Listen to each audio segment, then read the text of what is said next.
ಕೊಚ್ಚಲ್ ರಾಜಸಾಗರ್ ಅಣೆಕಟ್ಟು ಕಾವೇರಿ ನದಿಗೆ ಅಡ್ಡಲಾಗಿ ನಿರ್ಮಿಸಲಾದ ಕರ್ನಾಟಕದ ಹೆಮ್ಮೆಯ ಜಲಾಶಯ. ಇದು ಮಂಡ್ಯ ಜಿಲ್ಲೆಯ ಶ್ರೀರಂಗಪಟ್ಟಣ ತಾಲೂಕಿನಲ್ಲಿ ಕಾವೇರಿ, ಹೇಮಾವತಿ ಮತ್ತು ಲಕ್ಷ್ಮಣ್ ನದಿಗಳ ಸಂಗಮನ ಕೆಳಭಾಗದಲ್ಲಿದೆ. ಇದನ್ನು ಸಾಮಾನ್ಯವಾಗಿ ಕನ್ನಂಬಾಡಿ ಕಟ್ಟೆ ಎಂದು ಕರೆಯುತ್ತಾರೆ.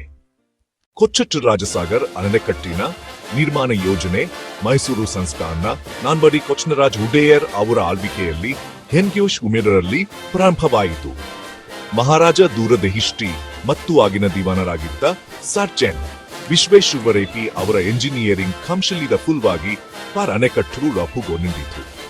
ಆರಂಭದಲ್ಲಿ ಬ್ರಿಟಿಷರ ವಿರೋಧವಿದ್ದರೂ ವಿಶ್ವೇಶ್ವರಯ್ಯ ಅವರ ಮನವೊಲಿಕೆಯ ನಂತರ ಯೋಜನೆಗೆ ಅನುಮತಿ ದೊರೆಯಿತು. ಹಣಕಾಸಿನ ಕೊರತೆ ಎದುರಾದಾಗ ನಾಲ್ವಡಿ ಕೃಷ್ಣರಾಜ ಒಡೆಯರ್ ಅವರು ತಮ್ಮ ವೈಯಕ್ತಿಕ ಸಂಪತ್ತನ್ನು ಸಹ ಬಳಸಿ ಯೋಜನೆಗೆ ಬೆಂಬಲ ನೀಡಿದರು ಎನ್ನಲಾಗಿದೆ. ಇಂದಿಗೂ ಸಬ್ಸಿಡಿಯರಲ್ಲಿ ಅಣೆಕಟ್ಟಿನ ನಿರ್ಮಾಣ ಕಾರ್ಯ ಪೂರ್ಣಗೊಂಡಿತು. ಸ್ವಯಂಚಾಲಿತ ಗೇಟ್ಗಳು ಕೆಆರ್ಎಸ್ ಅಣೆಕಟ್ಟು ಅಷ್ಟಾದಲ್ಲೇ ಮೊದಲಿಗೆ ಬಾರಿಗೆ ಸ್ವಯಂಚಾಲಿತ ಕ್ರೆಸ್ಟ್ ಗೇಟ್ ಆರೋಧಿಸಿದ ಜಲಾಶಯಗಳಲ್ಲಿ ಒಂದಾಗಿದೆ. ನೀರಿನ ಮಟ್ಟ ಹೆಚ್ಚಾದಾಗ ಗೇಟ್ಗಳು ತಾನಾಗಿಯೇ ತೆರೆದು ಹೆಚ್ಚುವರಿ ನೀರನ್ನು ಹೊರಹಾಕುತ್ತವೆ. ನಿರ್ಮಾಣಶೀಲಿ ಅಣೆಕಟ್ಟನ್ನು ಸುರುಕಿಗಾರೆ ಮತ್ತು ಸುಣ್ಣದ ಕಲ್ಲುಗಳ ಮಿಶ್ರಣದೊಂದಿಗೆ ನಿರ್ಮಿಸಲಾಗಿದೆ. ಇದು ಆ ಕಾಲದ ಅತ್ಯಾಧುನಿಕ ತಂತ್ರಜ್ಞಾನಕ್ಕೆ ಉದಾಹರಣೆಯಾಗಿದೆ.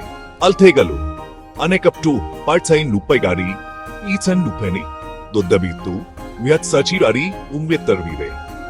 ಇದರ ಗರಿಷ್ಠ ನೀರಿನ ಮಟ್ಟ ಮೆಚ್ ಇಶಿ ಸೋತ್ವಂಡ್ ಬ್ಯಾಟಿಂಗ್ ಅಡಿಗಳು ಮೆಕಚಿವೆಲೆಡ್ ಅಡಿ ಆಳದಲ್ಲಿ ತಲ್ಪಾಯ ಹಾಕಲಾಗಿದೆ. ನೀರಿನ ಸಂಗ್ರಹ ಸಾಮರ್ಥ್ಯ ಜಲಾಶಯದ ಪುಟ್ಟು ಸಂಗ್ರಹ ಸಾಮರ್ಥ್ಯಕ್ಕೆ ಮಿತಿಚಿಗೆ ಸಕ್ರಿಯ ಸಾಮರ್ಥ್ಯ ವಂಜನೀಶಿಪೋ ಸಾಮರ್ಥ್ಯ 3.5 ಖರೆ ಇದೆ. ಜಲಾನಯನ ಪ್ರದೇಶವು 300 ಚದರ ಮೀಲಿ ಸುಮಾರು 130 ಚದರ ಕಿಮಿ ವಿಸ್ತೀರ್ಣವನ್ನು ಹೊಂದಿದೆ. ಕೆಆರ್ಎಸ್ ಅಣೆಕಟ್ಟಿನ ಮುಖ್ಯ ಉದ್ದೇಶಗಳು ನೀರಾವರಿ.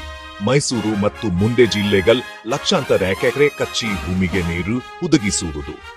ಕುಡಿಯುವ ನೀರು ಮೈಸೂರು, ಮಂಡ್ಯ ಮತ್ತು ಬೆಂಗಳೂರು ನಗರಗಳಿಗೆ ಕುಡಿಯುವ ನೀರಿನ ಪ್ರಮುಖ ಮೂಲವಾಗಿದೆ. ವಿದ್ಯುತ್ ಉತ್ಪಾದನೆ ಶಿವನ ಸಮುದ್ರದ ಜಲವಿದ್ಯುತ್ ಕೇಂದ್ರಕ್ಕೆ ನೀರು ಪೂರೈಸುವ ಮೂಲ ವಿದ್ಯುತ್ ಉತ್ಪಾದನೆಗೆ ಸಹಾಯ ಮಾಡುತ್ತದೆ.